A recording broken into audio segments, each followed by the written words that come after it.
이전 영상에서도 말씀드렸었는데요. 제가 40이 되도록 부동산에 대해서 1도 모르던 시절에 전세를 구해야 하는 상황이 있었는데요. 전세를 구해야 하니까 부동산에 가긴 가야겠는데 부동산 중개사무소 문을 열지 못하겠는 거예요. 들어가서 도대체 무슨 얘기를 어떻게 해야 될지도 모르겠고, 근데 그냥 용기 내서 무작정 들어가긴 했었어요. 당장 전셋집을 구하긴 구해야 되니까. 근데 그 뻘쭘함은 정말 잊혀지지가 않아요. 저와 같은 경험을 하셨거나 부동산 임장은 어떻게 하는지 모르시는 분들 많으시죠. 살아가면서 진짜 중요한 건데 왜 학교에서는 이런 건 안 가르쳐 주는지 모르겠어요. 주변에 물어봐도 아는 사람도 없죠. 근데 조금만 알고 나면 정말 다 사람이 하는 일이고 몇 번 다녀보면 익숙해지고 괜찮거든요. 제가 부동산에 가서 절대 무시당하지 않는 5가지 방법에 대해 알려드릴 테니까 이 영상 꼭 끝까지 보세요. 영상 보시고 나면 부동산 가시는 일에 자신감이 좀 생기실 거예요.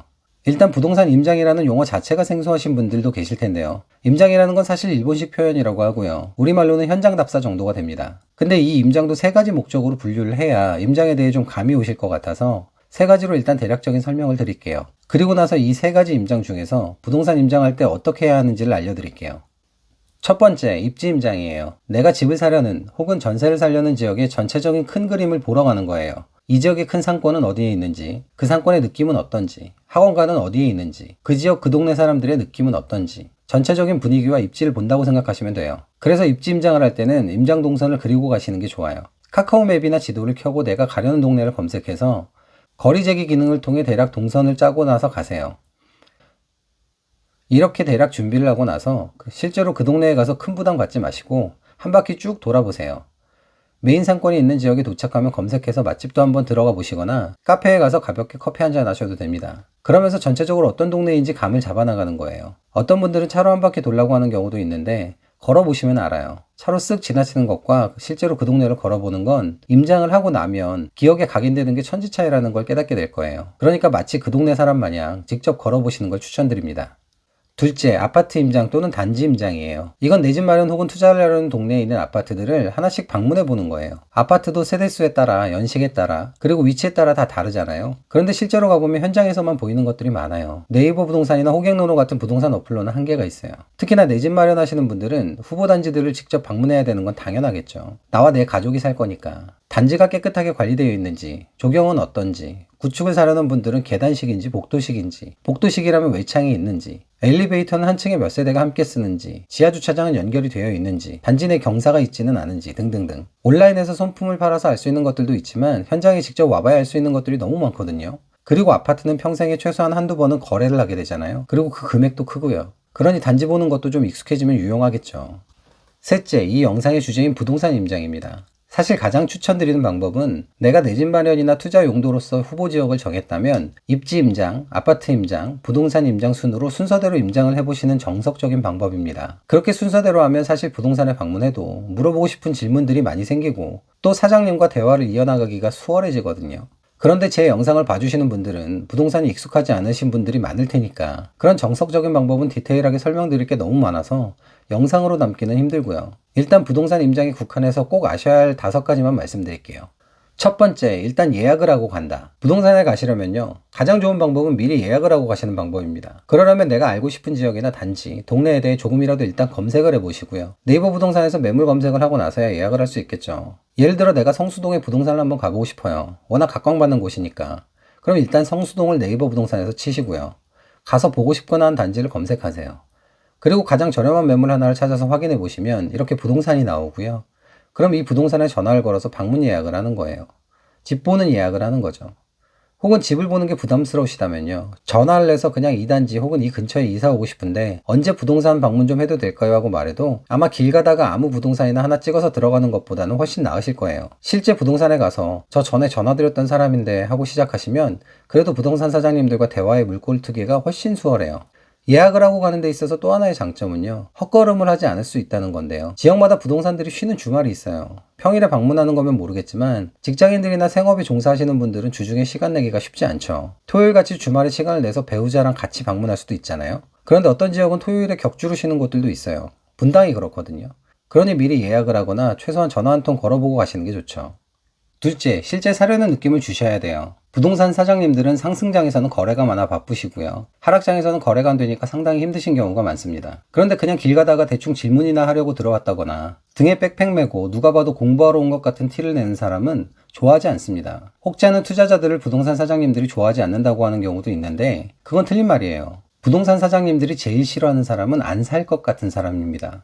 투자자건 실거주자건 전월세를 찾는 사람이건 간에 실제로 사거나 계약을 할 사람 같이 보이면 좋아합니다. 그러니까 내가 지금 당장 살 건 아니더라도 적어도 이 지역에 매수를 할 예정이고 그 후보 단지들을 찾는 중이고 찾게 되면 언제든 가계약금을 쏠 것이라는 분위기를 풍기는 게 중요합니다. 부동산에 대해서 잘 아는 사람이건 모르는 사람이건 간에 방문한 사람이 살 사람이면 훨씬 정보도 많이 주시고 훨씬 더 친절하고 세심하게 대해 주십니다.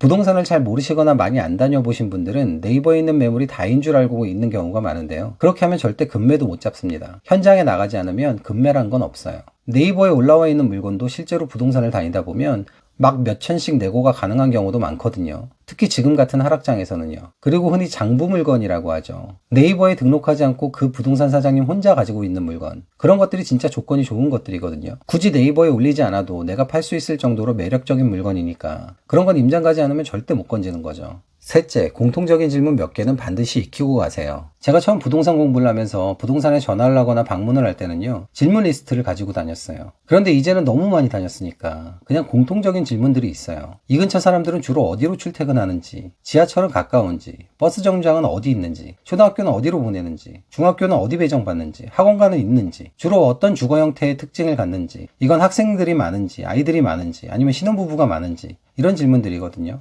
이런 질문들은 어딜 가건 거의 공통적이에요. 왜냐하면 내가 일산이나 은평구에 있는 부동산에 가면 교통이나 학교가 중요하고 영등포구에 가면 다른 게 더 중요하고 그렇지는 않을 거거든요. 입지 요소는 고정되어 있으니까. 그런 질문들 몇 가지는 반드시 익히고 가면 부동산에 가서 이야기하시기 훨씬 더 수월하실 거예요. 그런데 한 가지 주의할 점이 있는데요. 미리 공부를 많이 하고 가서 많이 아는 척 하시면 절대로 안 됩니다. 현지 부동산 사장님 이야기 들으러 간 거지 내가 공부를 얼마나 하고 왔는지 자랑하러 간 거 아니잖아요.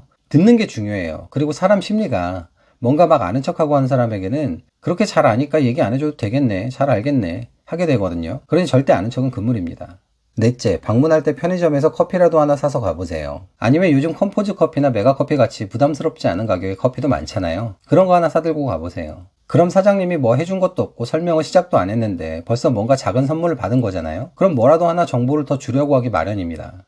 로버트 치알디니가 쓴 엄청난 명저 설득의 심리학이라는 책에 나오는 설득의 원칙 중에 상호성의 원칙이란 게 있어요. 우리가 누군가에게 작은 것을 주면 그걸 받은 사람은 그게 좋건 싫건 부채의식이 생겨서 갚아야 한다는 의무감에 휩싸인다는 거예요. 우리가 마트에 가면 시식 코너를 늘 볼 수 있는 것도 같은 이유죠. 이 상품이 정말 맛있으니 한번 드셔보시고 결정하세요 라는 의미도 있지만 작은 샘플을 공짜로 먹고 나면 부채의식이 생기거든요. 그럼 그 제품을 사게 될 가능성이 높아지겠죠. 그러니 사실 내가 상대방에게 어떤 정보를 얻고 싶다면 작은 음료수라도 먼저 건네는 건 심리학적으로도 상당히 현명한 행동인 거죠.